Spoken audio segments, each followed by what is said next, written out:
Pernikahan dini memiliki dampak buruk khususnya bagi perempuan seperti kesehatan reproduksi dan ekonomi. Namun, jumlahnya justru meningkat di Indonesia selama pandemi COVID-19. Faktor kehamilan menjadi penyebab utama dikabulkannya dispensasi kawin anak di pengadilan agama agar tidak membuat keluarga semakin malu.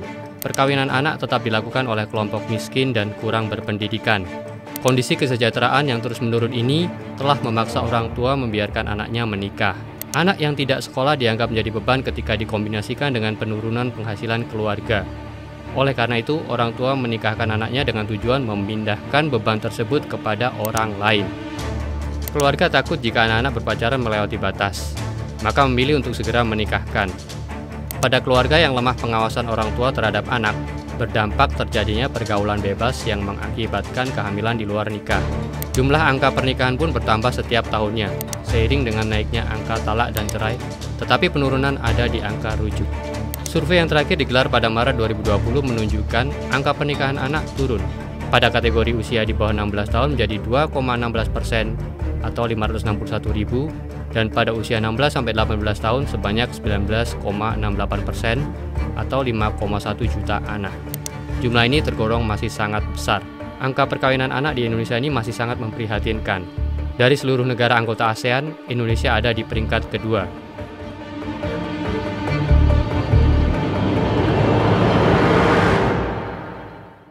Tujuan utama dari pernikahan, baik usia muda maupun usia lanjut, disadari atau tidak, adalah untuk mendapatkan kebahagiaan. Tetapi kenapa ada kecenderungan yang menikah muda lebih tidak bahagia daripada yang menikah usia telat? Penelitian dari University of Alberta menyimpulkan sebuah temuan menarik. Beberapa peserta yang menikah di usia awal 20-an, mereka melaporkan tidak bahagia. Sementara peserta yang menunggu atau baru menikah pada usia matang dilaporkan lebih bahagia. Alasan utama kelompok responden yang tidak bahagia adalah belum siap dengan perkawinan sehingga membuat mereka merasa tertekan. Orang-orang yang menikah dini cenderung tidak mendapatkan pendidikan tinggi dan luas, sibuk mengurus anak sehingga terjebak dalam karir yang tidak mereka inginkan. Orang-orang yang menikah lebih awal cenderung mengalami penurunan harga diri dan tidak percaya diri. Mereka yang menikah pada akhir 20-an atau lebih tua justru melaporkan kesejahteraan yang lebih baik kemudian hari. Fenomena tersebut tidak lepas dari perspektif keluarga dengan status ekonomi rendah, tidak mampu memenuhi biaya pendidikan dan cenderung melihat anak perempuan sebagai beban ekonomi keluarga. Solusinya adalah menikah sedini mungkin. Pernikahan yang dilakukan tanpa persiapan mental, fisik, hingga materi yang baik dapat berakhir tragis, termasuk kekerasan dalam rumah tangga maupun perceraian. Inilah sebabnya banyak pihak, termasuk UNICEF, tidak mendukung muda-mudi yang melakukan pernikahan dini. Akibat bila nikah muda tanpa persiapan matang, kekerasan dalam rumah tangga, rentan stres dan sakit-sakitan, komplikasi kehamilan, putus sekolah. Keuntungan yang didapat dari telat menikah, memberi kesempatan untuk mengumpulkan uang, memberi waktu untuk menimba ilmu terkait pernikahan, memberimu kesempatan untuk membahagiakan orang tua, bebas melakukan apa yang kamu mau, pribadimu akan jauh lebih matang. Usia pernikahan kian mundur karena banyak generasi masa kini harus menjalani pendidikan tinggi dan bekerja. Biasanya mereka tidak terburu-buru membina rumah tangga sebelum benar-benar mapan. Kalau boleh saya simpulkan, jawabannya adalah karena mereka yang berusia muda cenderung belum tahu atau tidak tahu, belum memahami atau mengetahui apa atau bagaimana kebahagiaan yang mereka inginkan. Mereka di usia muda masih dalam masa sekolah, di mana kebanyakan itu adalah karena sistem yang ada di keluarga atau negara mereka. Saya jadi ingat, ketika masih usia pelajar, pesan yang selalu disampaikan oleh orang tua saya kepada saya adalah kira-kira seperti ini. Belajarlah yang tekun, dapat nilai bagus, pekerjaan bagus, kemudian kamu akan sukses atau bahagia. Pernah dengar nggak? Seakan-akan itu adalah sebuah rumus atau strategi untuk bisa mendapatkan kebahagiaan atau kesuksesan hidup. Padahal itu hanyalah sebuah sistem yang sudah ada sejak dulu, yang belum tentu menghasilkan pekerja, atau yang mereka sebut dengan kebahagiaan, kesuksesan, atau kehidupan impian. Sarjana yang menganggur hampir 1 juta orang pada Februari 2021. Mayoritas pengangguran terbuka Indonesia adalah tamatan sekolah lanjutan tingkat atas atau sekolah menengah umum. Jumlahnya mencapai 2,3 juta orang hingga Februari 2021. Jumlah pengangguran paling kecil berasal dari kalangan yang tidak atau belum pernah sekolah. Kelompok itu menyumbang 20.461 orang. Penelitian ini menunjukkan bahwa pendidikan tidak memiliki pengaruh langsung yang signifikan terhadap kinerja karyawan. Oleh karena itu, dalam rekrutmen karyawan, perusahaan diharapkan tidak hanya melihat dari tingkat pendidikan semata, akan tetapi juga memperhatikan faktor-faktor lain. Sehingga diharapkan karyawan selain memiliki sikap dan rasa tanggung jawab terhadap pekerjaannya, juga diharapkan mempunyai wawasan yang luas terhadap perkembangan yang terjadi. Jika rumus atau strategi atau sistem itu tidak selalu memberikan pekerjaan untuk kita, bahkan malah menyumbang pengangguran terbesar dibandingkan yang tidak menjalankan sistem tersebut, bagaimana bisa sistem itu mengantarkan kita ke kesuksesan atau kehidupan impian kita? Kembali ke mereka yang di bawah usia 18 tahun. Mereka tidak punya pilihan atau belum tahu apa yang lebih baik daripada menjalankan sistem itu. Jadi mungkin mereka hanya bisa mengikuti arahan orang tua mereka untuk menjalankan sistem tersebut. Atau dengan kata lain, mereka belum benar-benar tahu atau memahami apa atau bagaimana kebahagiaan yang sebenarnya mereka inginkan. Sehingga mereka hanya bisa ikut arus saja. Mereka dan bahkan mungkin orang tua mereka juga tidak punya pilihan lain selain menjalankan sistem itu. Meskipun kita semua tahu, kebahagiaan dan kehidupan impian setiap orang itu berbeda dan tidak bisa disamakan. Karena tidak semua orang suka menjadi pegawai bank, tidak semua orang suka menjadi pedagang, dan tidak semua orang suka menjadi seniman. Tapi satu hal yang semua orang inginkan adalah menjalankan kehidupan yang mereka sukai untuk mendapatkan kebahagiaan dan kehidupan impian mereka. Kembali ke menikah muda dan membangun kehidupan impian. Semua orang di usia berapapun menginginkan untuk menikah itu adalah salah satu cara untuk mendapatkan kebahagiaan dan membangun kehidupan impian.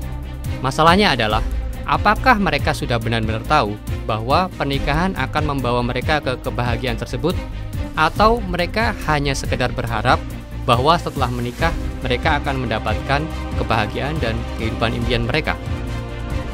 Usia rata-rata yang baik untuk menikah adalah sekitar 27 tahun untuk wanita dan 29 tahun untuk pria. Angka perceraian 50% lebih rendah bagi mereka yang menikah pada usia 25 tahun dibanding mereka yang menikah pada usia di bawahnya. Peluang perceraian menurun seiring bertambahnya usia dari masa remaja Anda hingga akhir 20-an dan awal 30-an. Setelah itu, peluang perceraian naik lagi saat Anda memasuki usia akhir 30-an dan awal 40-an. Untuk setiap tahun setelah sekitar usia 32 tahun, peluang perceraian naik sekitar 5%. Saya termasuk orang yang menikah muda, meskipun tidak termasuk di usia dini, karena saya menikah di usia 23 tahun dan memiliki anak pertama di usia 24 tahun. Menyesal? Tidak. Sulit? Iya. Tetapi saya beruntung karena saya masih tetap bisa membawa perjalanan pernikahan saya ke arah kebahagiaan bagi saya dan keluarga saya, setidaknya sampai saat ini. Saya yakin saya tidak sanggup jika saya menikah lebih muda lagi dari usia itu. Karena saya tidak akan tahu kemana saya harus membawa pernikahan saya dengan istri saya, dan saya belum tahu apa atau bagaimana kebahagiaan yang sebenarnya saya inginkan. Ada banyak pendapat mengenai usia ideal untuk menikah. BKKBN memberikan batasan usia pernikahan 21 tahun bagi perempuan dan 25 tahun untuk pria. Umur ideal yang matang secara biologis dan psikologis adalah 20-25 tahun bagi wanita, kemudian umur 25-30 tahun bagi pria. Usia tersebut dianggap masa yang paling baik untuk berumah tangga karena sudah matang dan bisa berpikir dewasa secara rata-rata. Lebih dari 50% pernikahan dini berakhir dengan perceraian. Banyak anak remaja yang belum cukup dewasa dan kurang berpengalaman untuk menghadapi konflik rumah tangga yang tentu berbeda total dari pertengkaran saat masa pacaran. 25 tahun adalah batas usia paling ideal untuk menikah. Angka perceraian bisa merosot hingga 50% jika Anda menikah di usia 25 tahun ke atas dibanding menikah di usia awal 20-an. Persentase risikonya juga makin turun untuk setiap 1 tahun yang Anda relakan untuk menunda menikah. Persentase risikonya makin turun untuk setiap 1 tahun yang Anda relakan untuk menunda menikah. Tetapi sayangnya, untuk sebagian orang, termasuk saya, persentase untuk mendapatkan pasangan menikah juga akan semakin turun setiap 1 tahun yang saya tunda untuk menikah. Atau setidaknya ya, saya yang berpikir seperti itu. Karena jujur, salah satu alasan terbesar saya kenapa menyegerakan menikah adalah saya takut nggak dapat pasangan untuk menikah. Dan pada saat itu, kebetulan memang saya punya pacar yang saat ini menjadi istri saya, yang bisa saya ajak untuk menikah. Menikah dan bahagia untuk diri sendiri, bukan orang lain. Saya punya seorang teman yang baru-baru ini menikah. Dan sebelum dia menikah, dia banyak tanya-tanya ke saya. Karena dia punya permasalahan, dia tidak disetujui oleh orang tuanya untuk menikah dengan calon istrinya pada saat itu. Saya tidak banyak berkata apa-apa, saya tidak menyarankan apapun, saya hanya bertanya kepada dia. Apakah kamu yakin kamu akan bahagia dengan calon istrimu itu? Dan dia bilang, dia tidak pernah seyakin ini dengan seorang perempuan. Oke, kalau memang seperti itu, saya sarankan kepada dia, bicarakan ke orang tuamu. Kenapa? Apa alasan mereka tidak setuju? Dan yakinkan mereka. Karena pada akhirnya yang menjalani pernikahan itu ya dia juga, bukan orang tua dia. Dan yang merasakan susah senangnya juga dia juga, bukan orang tua dia. Dan pada akhirnya, orang tua mana sih yang nggak seneng kalau melihat anaknya bahagia? Ya nggak? Sama halnya dengan membangun kehidupan impian. Kita semua punya pilihan dan selera untuk pekerjaan, hobi, rumah impian, model baju favorit, selera makanan, dan yang lainnya. Kita tidak perlu menyenangkan orang lain, apalagi yang tidak kita sukai, dengan membeli barang yang tidak kita sukai, dengan uang yang tidak benar-benar kita miliki atau hutang. Tidak semua dari kita suka menggunakan iPhone. Dan kita tidak perlu membeli iPhone dengan cara yang memaksakan diri kita seperti berhutang hanya untuk membuat orang lain terkesan, apalagi orang itu sebenarnya tidak kita sukai. Lebih baik kita menggunakan HP Android yang lebih nyaman kita gunakan, yang kita beli dengan uang kita sendiri tanpa harus memikirkan yang orang lain pikirkan, apalagi orang itu orang yang tidak kita sukai. Hal ini juga berlaku dengan hal-hal lain seperti pekerjaan, hobi, baju, makanan, dan yang lainnya. Kita tidak ingin menjadi PNS hanya karena status sosial yang lebih baik di lingkungan kita, padahal sebenarnya kita menderita karena menjalani pekerjaan yang tidak kita nikmati.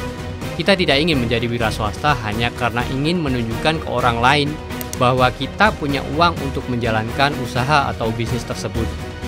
Padahal sebenarnya kita menderita karena uang itu dari hutang, dan setiap bulan kita pusing memikirkan ketika angsurannya jatuh tempo.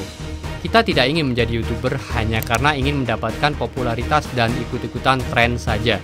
Jadilah PNS jika kamu ingin ikut membangun negara. Jadilah wira swasta untuk membuka lapangan pekerjaan baru.